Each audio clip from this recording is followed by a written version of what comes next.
লাভ হলো খুব বাড়াবাড়ি গেছে।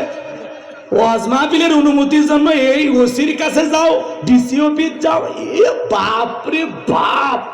জমিন আল্লাহ, আমরা আল্লাহর, কোরআন পাঠিয়েছেন আল্লাহ, অনুমতি বলে ওনারা দিবেন।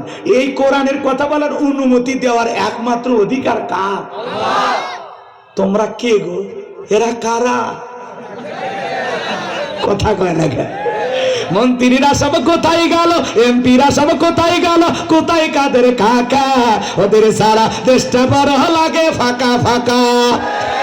পালাবো না, পালাবো না, পালাবো না, যাই না তাদের দেখা, ওদের সারা দেশটা বড় লাগে ফাঁকা ফাঁকা।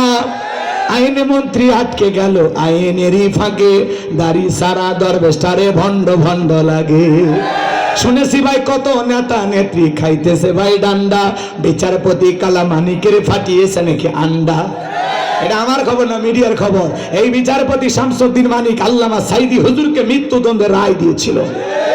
আমরা চাই ওই একই ট্রাইব্যুনাল বিচারপতি মানিককে মৃত্যুদণ্ডের রায় দিতে হবে। এই বিচারপতি মানিক গত 2-3 বছর আগে 116 জন আলিমের তালিকা করে দুদকের কাছে জমা দিয়েছিল।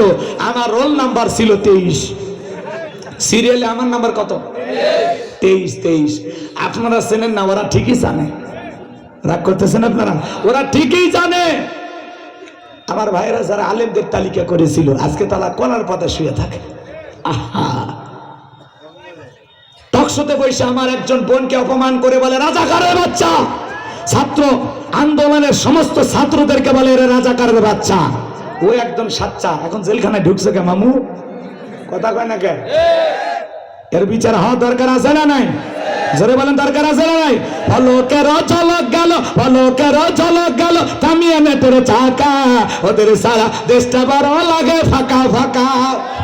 কোথায় গেল সংসদেতে মমতাজের গান, কোথায় গেল হযরত বালা শামীম ওসমান?